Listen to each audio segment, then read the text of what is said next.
Good evening, good afternoon, good morning, everyone around the world.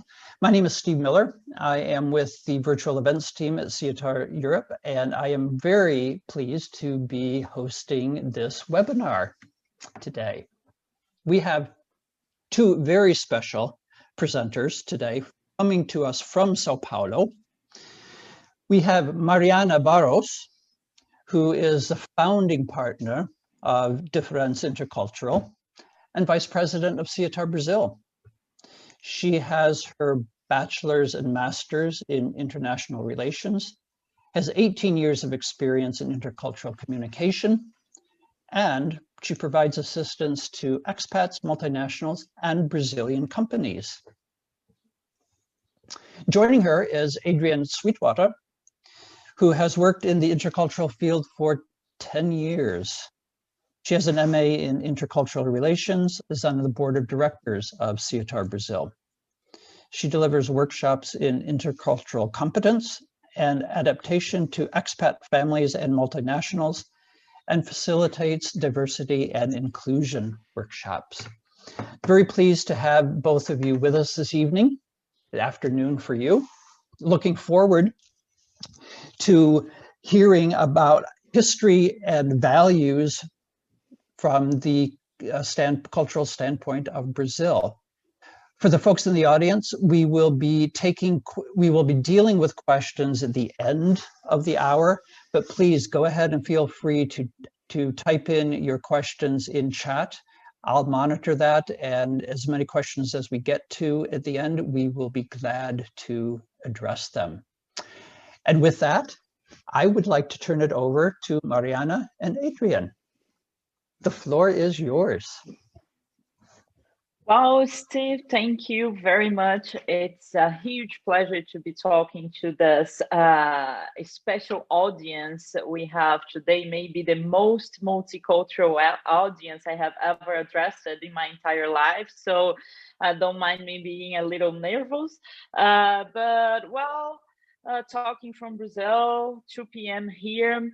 And the agenda for today, as we just seen in the screen, is that we will try to have a post-positivist intercultural approach for Brazilian history.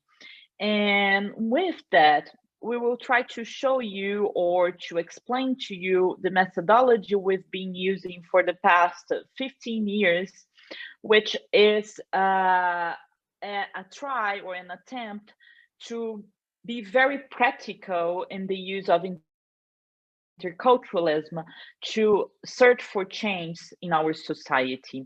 So if we could sum up the approach we'll have with you today, it is an approach where we'll have to have practical application, which we'll call praxis. We'll try to use ethical thinking on that.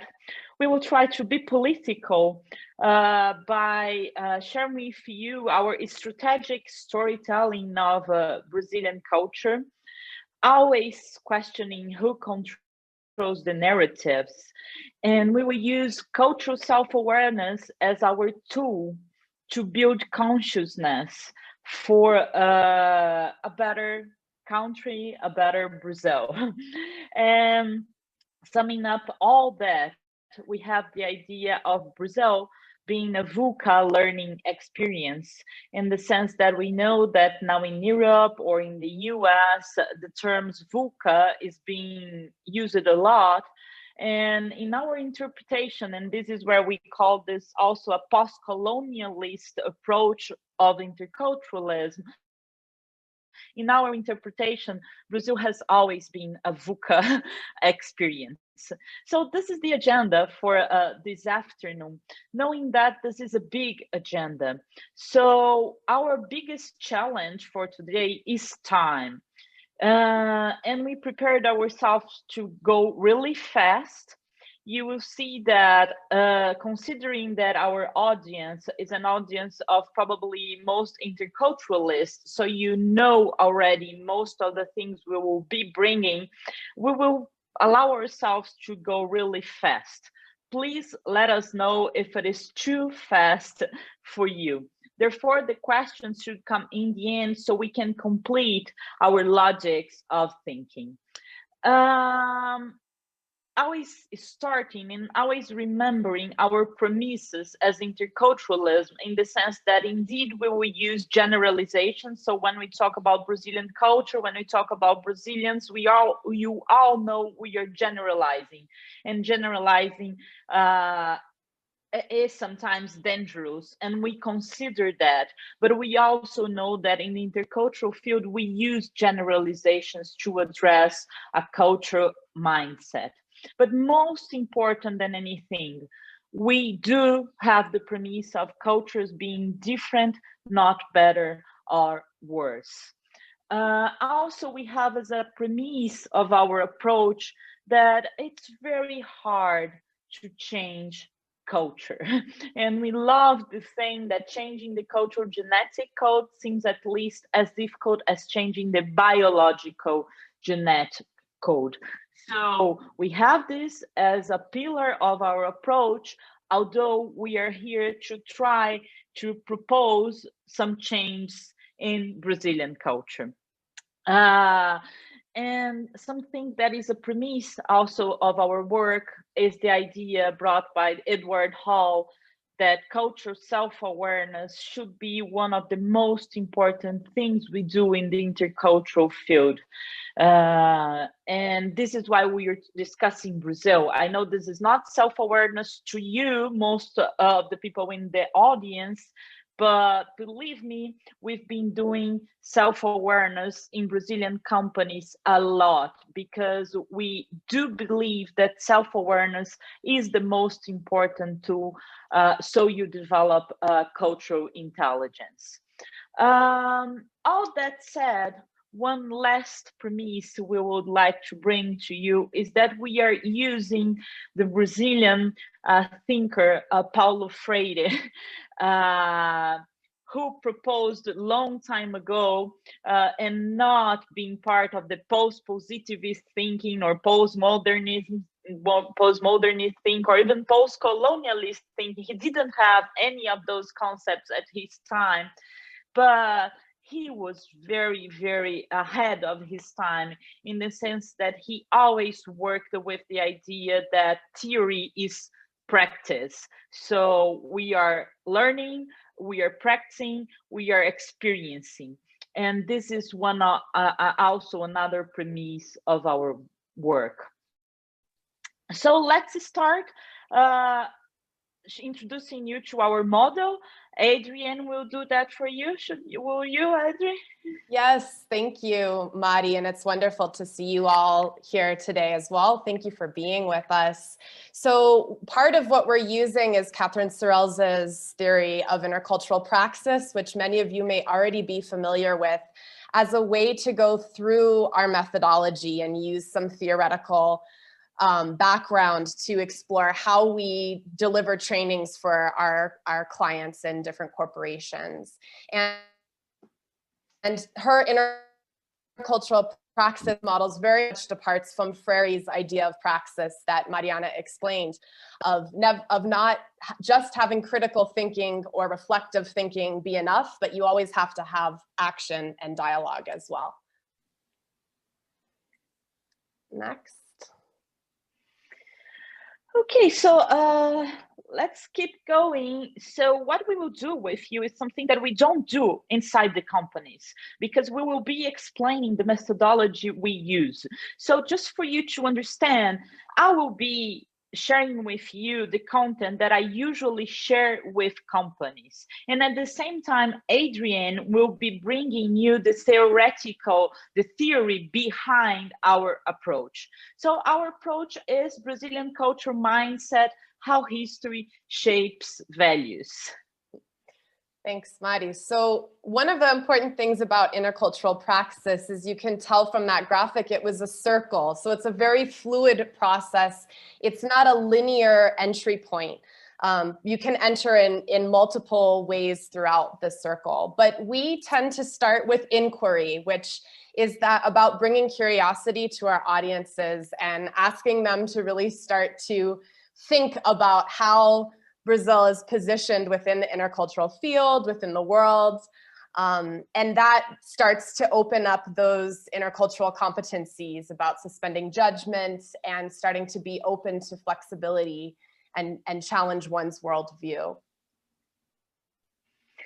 And here, for bringing curiosity to our participants, we use the cultural groups. We know most people don't like them anymore. Most people don't use them anymore. We are not necessarily passionate for them, but it's very useful to bring the subjects we want to address with the Brazilian audience. And the first subject we want to address is Brazil not being in any of the cultural clusters. Although it's an old research, and although most of this research doesn't work anymore, it does work when it concerns Brazilian position in the world. But it is shocking for Brazilians that we are not included in the Latin American group. But at the same time, it makes a lot of sense to Brazilians that we are not included in the Latin American group, because when you ask Brazilians about their identity, it's very rare that they identify, or we identify ourselves as Latins. And this map actually brings this idea where we can discuss our identity. Are we Latins? Are we not Latins? Why is that we do not feel like Latins? And so on and so forth. So this would be the first idea we bring from this map. But along with that, we also have the idea of Brazil being one of the most unique cultures in the world. So those 4 countries, they are said to be impossible to group in any of the cultural clusters. So it doesn't mean that Brazil is similar to Japan. It just means that Brazil is as different as Japan. And this is also something that Brazilians do not realize when they are living in Brazil, because Brazilians, we do think, because of some mix we have in our identities, we do believe we are just like everybody else in the world.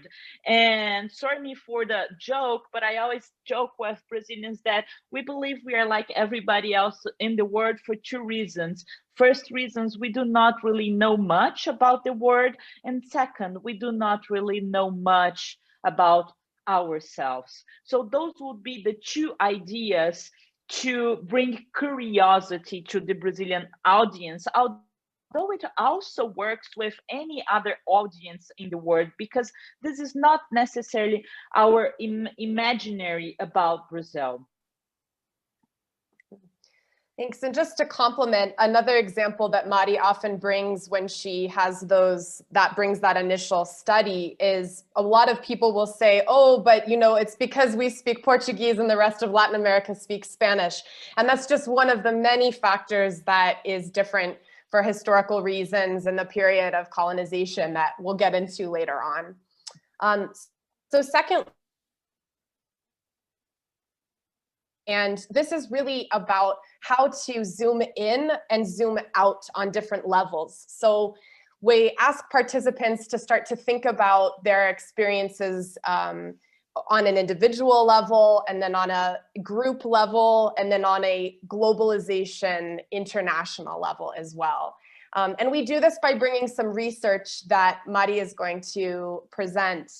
But the important is to always remember that frame shifting, to be able to know that when we're doing intercultural work, we have to be able to speak to the individual personal level and the group level, and then the world's global level.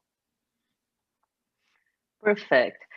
And here is where I will try to debrief on that map. Although we know we are generalizing, and it's very dangerous, as I just saw in some of the comments, we just use that clustering map as a way to provoking people's attention to what we are bringing. And when they criticize the method for generalizing or simplifying ideas, we totally agree with the audience and we totally agree with you. That's why we will debrief that idea into statistics. And this is the first, it's a statistic, the first research we like to use, which is the research from a big, very big relocation company, former Brookfield, now BGRS, that shows Brazil as the second biggest challenge for expats and for global mobility managers in the world.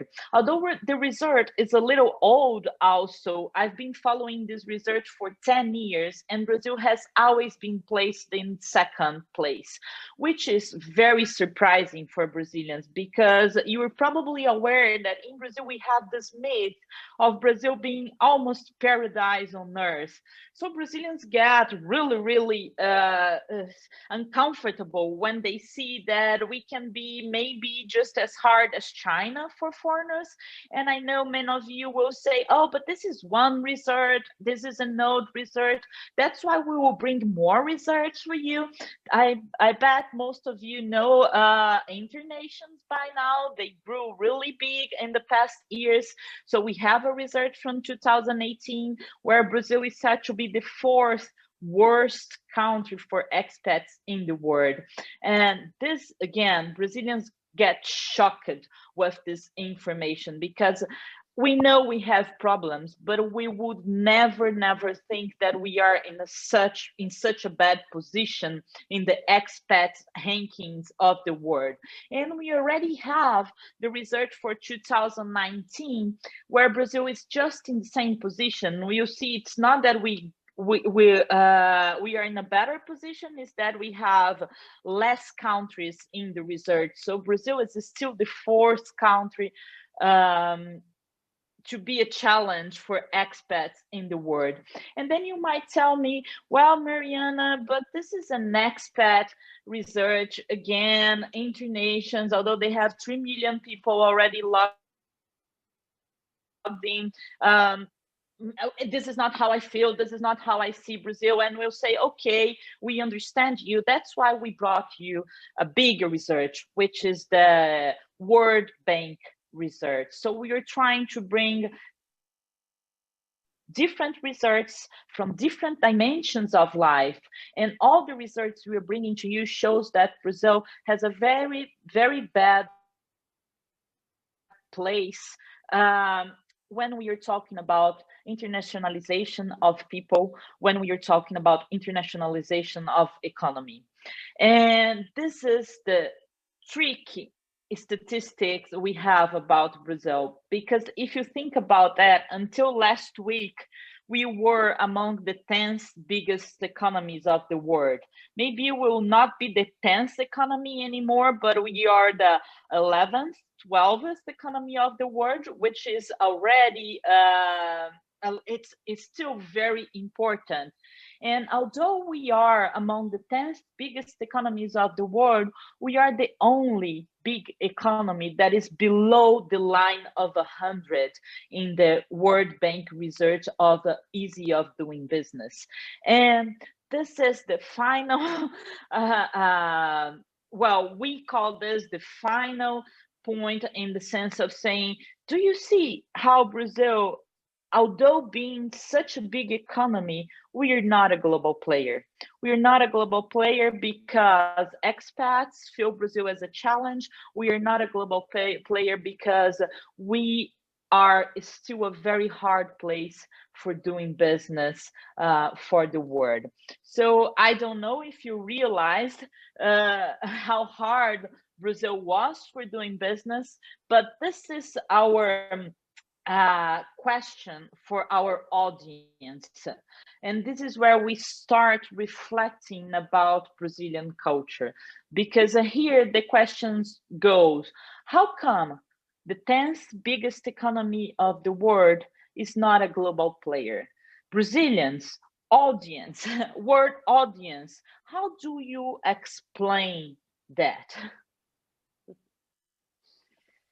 Perfect. And yes, there's some really great comments in the chat happening. And this is all about that, a point of initial inquiry and trying to figure out where is Brazil positioned within the world. And then we start to go deeper. So this is really peeling back the layers of the onion. And when we talk about positioning within Brazilian history, this is all about power and starts to ask questions about historical narratives, how those stories were created, whose voices are there to tell history, to tell those stories. So there's often that, you know, the winners of history are the ones that write the history books. And we start to really look at those narratives and get even deeper into Brazilian background. Thank you, Adri. And here I saw some of the comments and people are asking about the criteria that were used in the research. How do they build those results? Of course, we have criticisms for that also, but they also consider money. How much money do you make in the place you were living as an expat? They consider taxes. Do you agree with the amount of taxation you need to pay? How hard it is to get documentation? How hard it is to get your kids to school, etc., and etc. But here, in all of the three researches I showed it to you, Brazil is the criteria to define why Brazil is such a hard place is always the same. The answer is always the same, which is also the answer for the last research I just showed you by World Bank, which is Brazilian bureaucracy. So if you ask Brazilians why Brazil is among the 10th biggest economies of the world, but why we are not a global player, and when I say global player, I mean we do not commercialize with the world, we do not go abroad, people do not come into Brazil, and if you ask Brazilians why, they will always answer, it's our bureaucracy. And that's the same answer that World Bank has to us. It is the unsurmountable Brazilian bureaucracy. And here is where we start to reflect on that, and we start to build our position in reading the narrative that took place in Brazilian culture. Because then I usually ask my audience, okay, so it's Brazilian bureaucracy. So why don't we change the bureaucracy? Why don't we protest against the bureaucracy? And some people will even say, well, but bureaucracy is not a cultural issue. And here is where I tend to disagree with the audience, because my explanation will be that indeed bureaucracy is a social construction that is led by cultural values. So bureaucracy is just a tool for us to be in such a bad position when we talk about going global. And why then do we maintain this bureaucracy that is said to be unsurmountable? And here is where we start discussing the huge problem we have in Brazil, which is inequality. Because the only explanation for us being the 10th economy of the world, and at the same time being not a global player, is that because of our bureaucracy, is because we do not want to change this bureaucracy. Because in the end of the day, this bureaucracy protects an economy that is, as I've been saying, the 10th economy of the world. But this 10th economy of the world, so I mean, it's a huge economy. It's split among 1% of a population of 200,000 people. So our bureaucracy has been, and it still is, a way to protect things the way they are. Because the system in Brazil was never built for Brazilian people. The system of Brazil was built to maintain the privilege of the colonizer and then the privilege of Brazilian elite, to the point that by being the 10th economy of the world and this economy not being split among Brazilian population, it makes that we have the second highest concentration of income in the world. We only lose to Qatar. And this is unique. There is no other place in the world. Okay, we have inequalities everywhere in the world and more than ever. It is accepted, but there is no other place in the world where you unite such a huge economy and at the same time such a huge concentration of income, which make us the fourth biggest inequalities of the world, being the other two countries in Africa and one country in Honduras, and they are not important economies in the global world. So that's why we have a metaphor for Brazil that we use it. It was built by a Brazilian economist long time ago. He used it to call Brazil Belíndia, in the sense that he would say that Brazil is a Belgium inside an India. But I've been challenging this concept lately, because if you think about Belgium, I would say Belgium is a high middle class country in Europe, where people do use public education, people do use public transportation.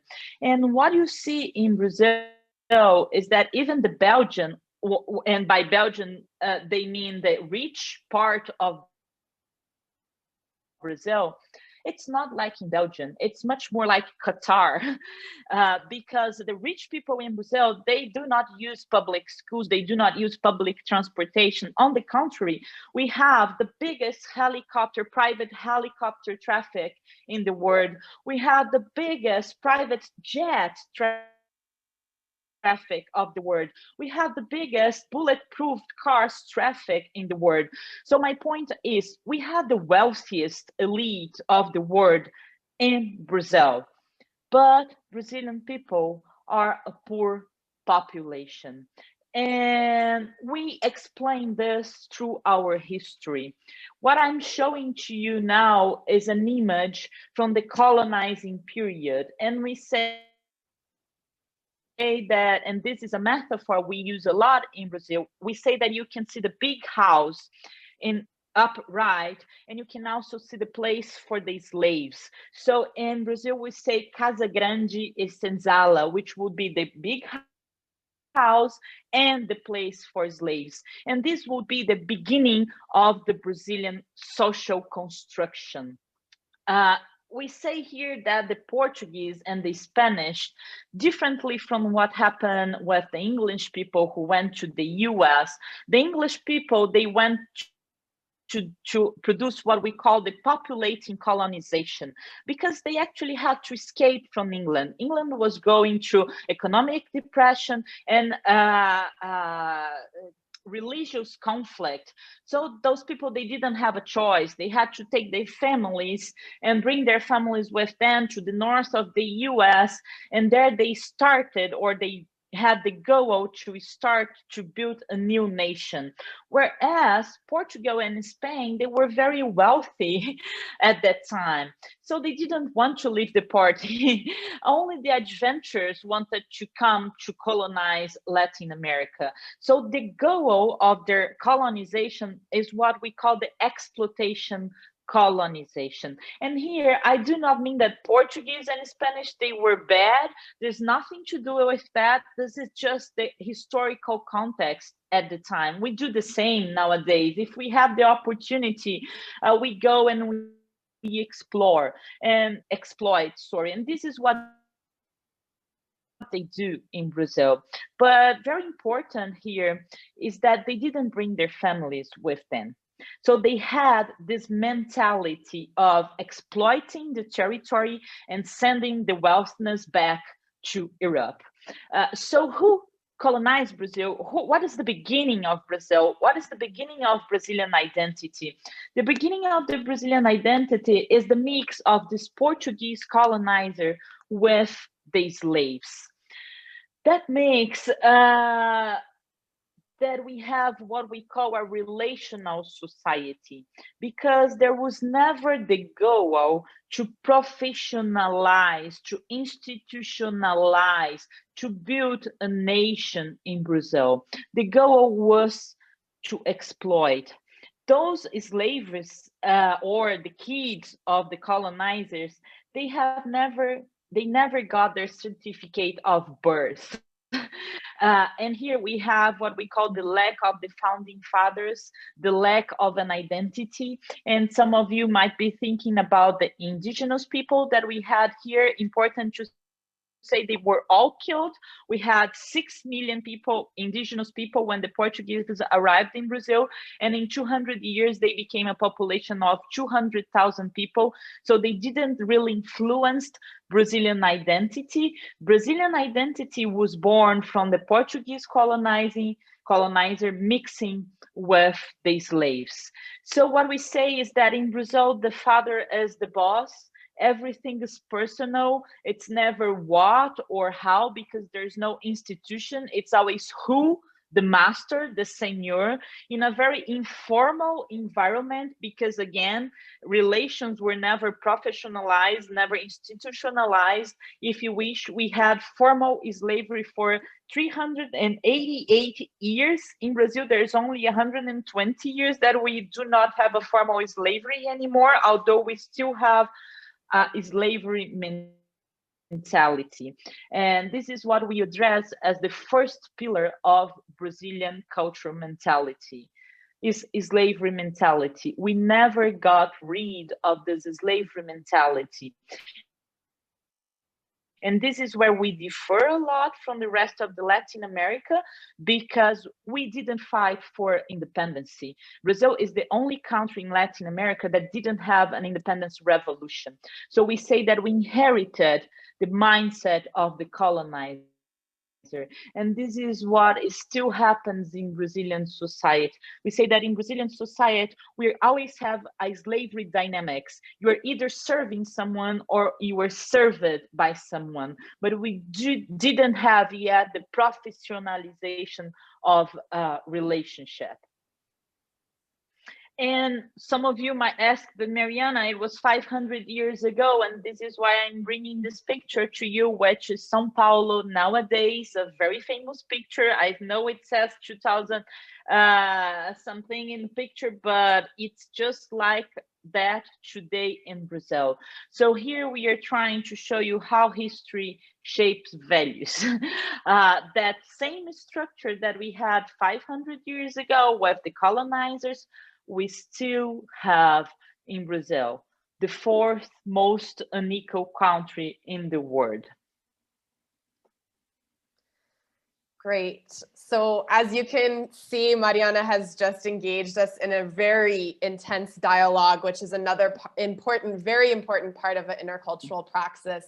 And this type of a dialogue is important to have it be uncomfortable, to have some tension created. It's not meant to be a pleasant exchange between, you know, two different people. It's meant to problematize the history, the narrative that we have learned about before, and to start to call into question all of those other pieces of the intercultural praxis, like where are we positioned within this in this structure, within this dialogue. And so when we offer this to corporations and participants or expatriates as well, it really starts to get them thinking about where they fall in this, and what the historical stories that they have been told, how those are true or how those are myths that need to be broken up a little bit more.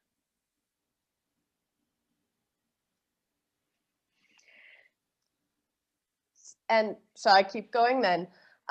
So this also starts to bring into the last piece of the intercultural praxis, which is that dialogue invites the reflection, that critical reflection about where our own places are, And then finally, this call to action. So bringing back Freire's concept that it's not enough just to think critically about our positionality in the world, our history, others' history, and our understanding, our intercultural understanding, but we have to really change how we operate within this globalized system. And we believe that through culture and bringing awareness, that self-awareness about one's own culture and how we interact with others is a way to help do that. And here, just a very practical example, one of the complaints most foreigners working in Brazil have about Brazilians is lack of accountability. And this is so hard to explain to Brazilians that we say that accountability has no translation in Brazilian Portuguese. And here, through this slide, this pyramid, we try to show Brazilians what accountability means, in the sense that usually our audience belongs to the 1% in the top of the pyramid. And we just try to translate this slide in these numbers into corporate language, in the sense that I usually ask, oh, so if 82% of Brazilians make less than 3,000 reais, it means bad results. So when a company delivers such bad results, where is the problem?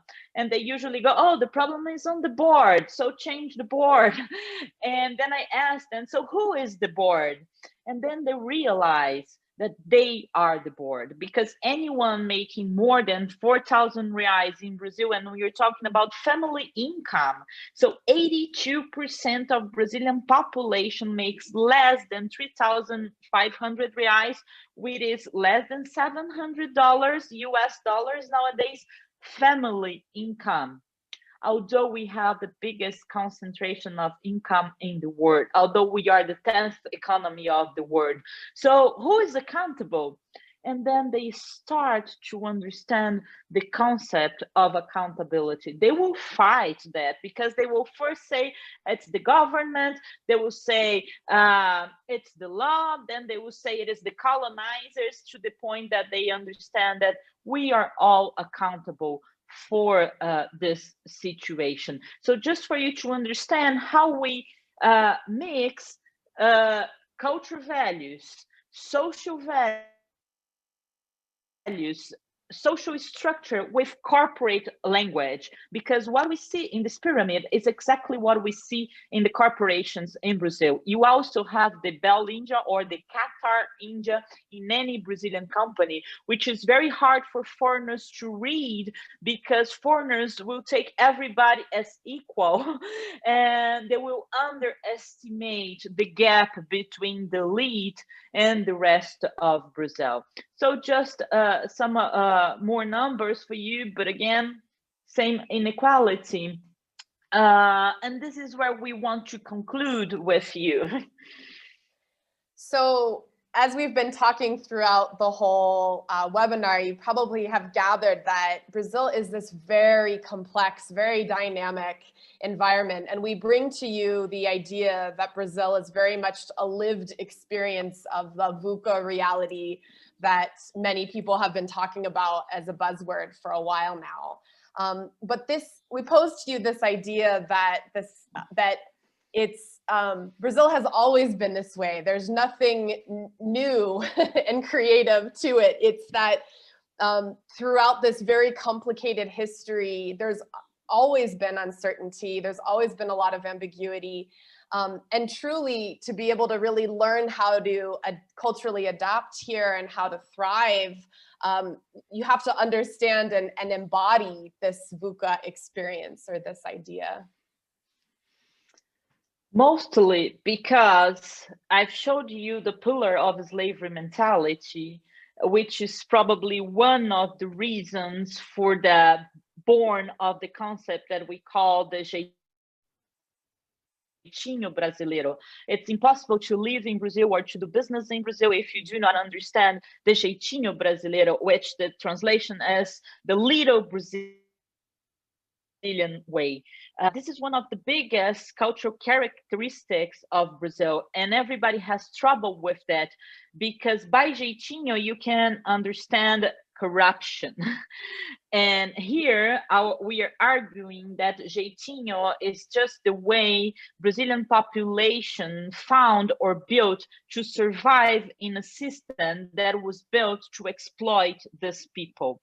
So you probably all know that Brazilians, we have a hard time following the rules because it's actually impossible to follow all the rules we have in Brazil. We have a very sophisticated constitution. We have a very sophisticated bureaucratic system, but for sure it does not apply to our not necessarily formally sophisticated population. So what people do is that they will always try to build solutions through relationship, not through rules. And of course, this makes place to corruption, but this is not a sine qua non condition for corruption. So most things in Brazil, it's very rare that you will see anyone bribing anyone in Brazil, unless you were talking about very, very high power positions. But I'll give you two situations. I go to a cafeteria and I have situation one. I come to cafeteria and I say, can I have a coffee, please? This is situation one. And situation B will be, honey, can I have a little coffee?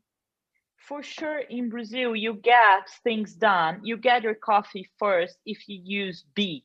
And by B, I mean, honey, which means tenderness, which means affection. Can I have a little coffee? By little coffee, I mean that the diminutive in Brazil, it brings people closer. And it shows that we are not working to each other anymore. We are building a relationship. And when we build the relationship, we don't feel as slaves anymore. So we help people get things done.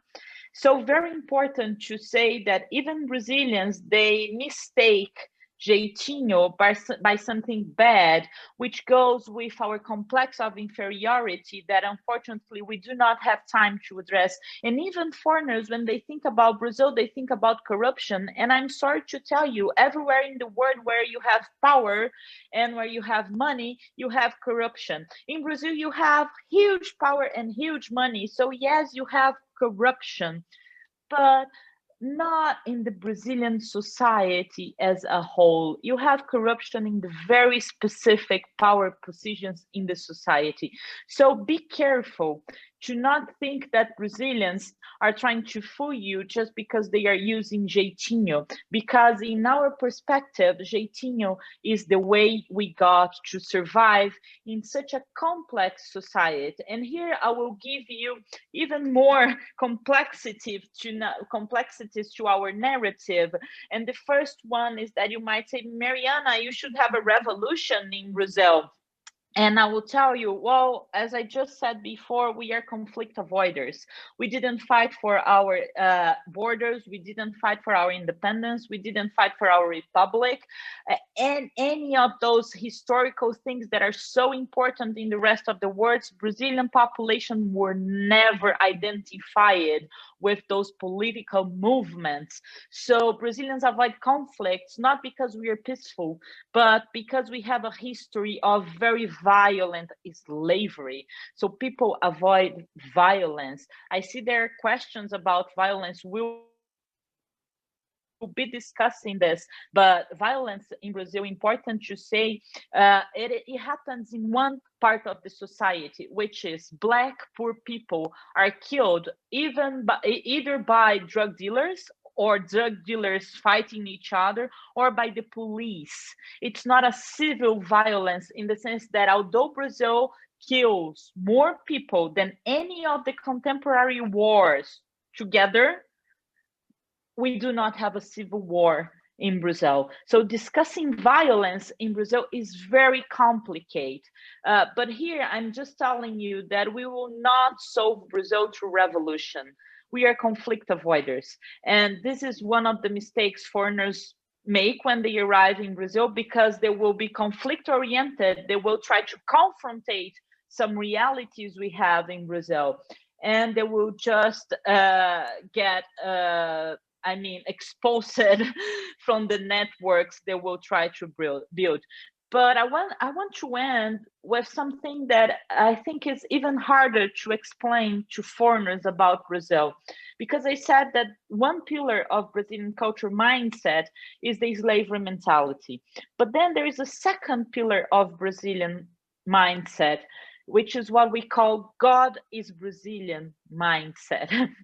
I don't know if you all know, but in Brazil, we say that God is Brazilian. And I think this is one of the only countries in the world that I know that people will say that God is from that country. And in a Brazilian perspective, it doesn't matter if God is from other countries also, but he's for sure from Brazil. And why do we say God is from Brazil? Because of our abundance in nature. Not only we have the abundance in nature, but we do not have nature disasters. And this is another thing that is very unique from Brazil. We do not have earthquakes, we do not have tsunamis, we do not have tornadoes. We have nothing. Every nature disaster we had in Brazil, it was man-made. It was not nature made. So we say that Brazilians, when they say God, they mean nature, in the sense that every time we needed in our history, nature helped us. And I'm showing to you the economic cycles we had in Brazil. And in here, that's probably one of the hardest things for people to understand in Brazil, is that I usually say the Enlightenment didn't happen in Brazil. The Enlightenment is something that happened in Europe, where people would use reasoning to control nature, to produce, to survive. And even before the Enlightenment, the Incas, the Mayas, the Aztecs, they did the same in Latin America. They tried to control nature to survive.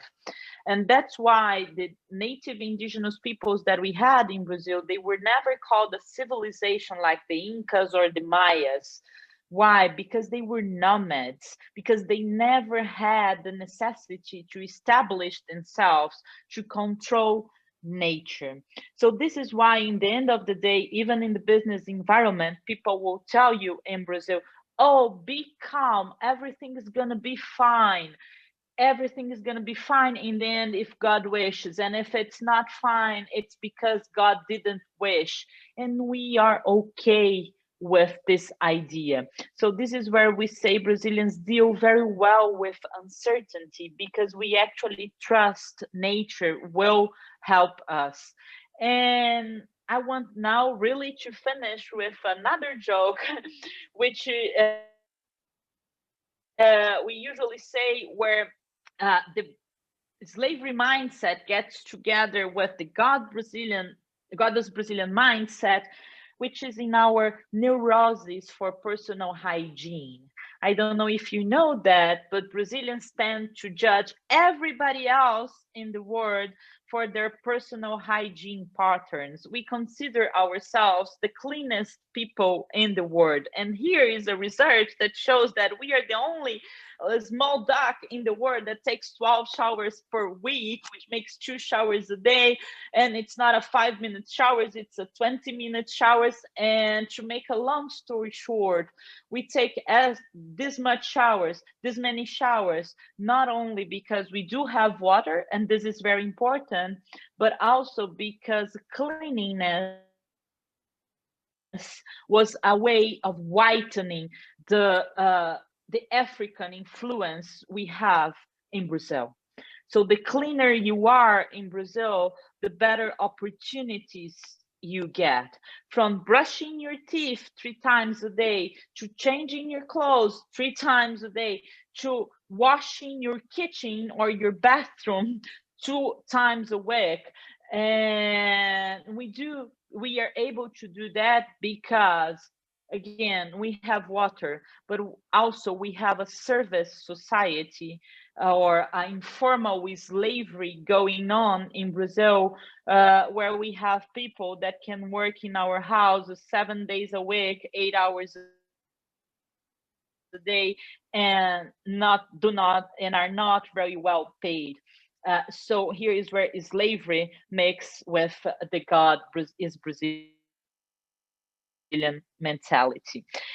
I think that's all. Adri, help me. I see there are many questions. I would like to hear the questions. Steve, I'm not sure if you want to bring the questions, but that's all. Yeah, I can definitely have been following along, and just thank you all for your deep engagement and involvement. Excellent comments. We'll try to get to as many as we can. One piece to go in a little bit deeper, Mari, is about the violence and the contradiction between conflict avoidance and the endemic violence. Okay.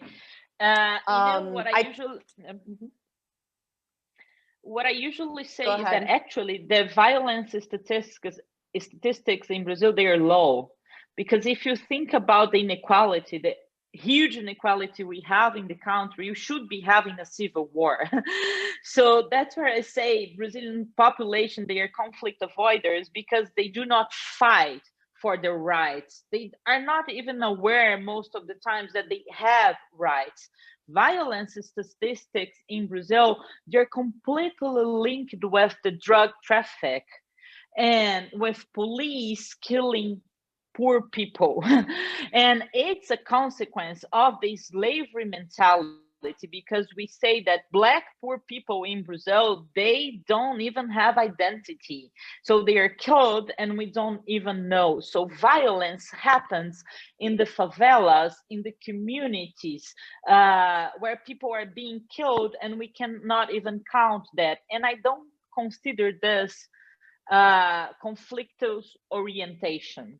And we can say this through the explanation just gave to you, but if you go inside Brazilian companies, you see that people avoid confrontation of ideas. We say that Brazilians are the people where we are able to agree with a person and also agree with the person that is in disagreement with this person.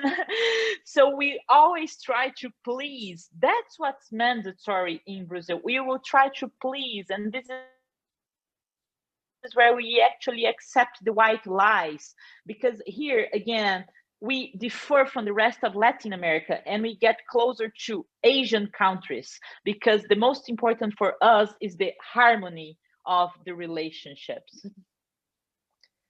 One other excellent comparison, people were making a lot of comparisons with India as well, and also looking at natural resources, how rich countries that have rich natural resources also produce a lot of inequalities, such as Indonesia, the Philippines, Africa, countries rich with oil.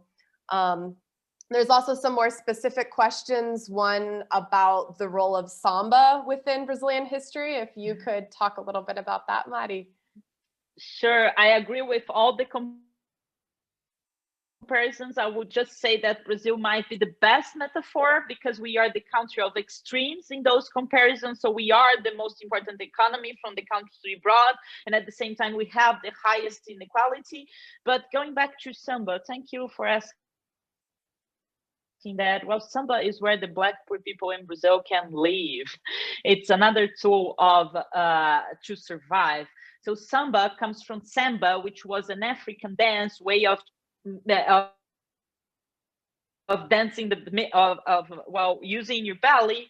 And then samba was the only leisure the slaves had in Brazil, and it became so powerful because samba is the dance, is the rhythm, but what you know is the carnival. And carnival became so powerful because carnival is the only time of the year that the Black poor people from the favelas become the queens and kings of the samba schools. So it was actually the only time of the year that the Black poor people were the protagonists of Brazilian history. And I do not want to end before saying, and I don't know if you are aware of that, we were the last country to abolish slavery in the modern world. We had the biggest African people slavery in the contemporary world, so much that Brazil nowadays is said to be the second Black population country in the world. We only lose to Nigeria. And what is impressive about all that is that we Brazilians, we are not aware of those information. Thank you. I think there's other comments that we won't have time for, but we are really open as well. And I know, Steve, we want to give the word back to you, but please feel free to be in touch with us. Afterwards, we can leave our contact information. We'd love to keep the discussion going. Great. Thank you so much, Mariana and Adrian, for that fascinating review, walkthrough of Brazilian history. I've been a big fan of Brazil for years. I love the country. I know I've got a lot of friends in Brazil, but I never understood it. And I'm starting just a little bit to understand what the country is about. Yeah, you're right. There are tons of other questions and thank yous, obrigados, obrigadas, about your presentation. Great that you're willing to maybe touch base individually with people. There was one question, if we have 1 minute, about the millennials. Are you seeing a change in or a shift in this mentality of the slave mentality, the conflict avoidance in these later generations as they've gained more experience internationally through education, through work experience, travel? Is shift starting to happen? I'll be very quick. I'll be very quick because I think Adri should answer that too. In my perspective, not really. Yes, there are differences, but culturally speaking, they're not changing as much as we expect it to be changing. Okay.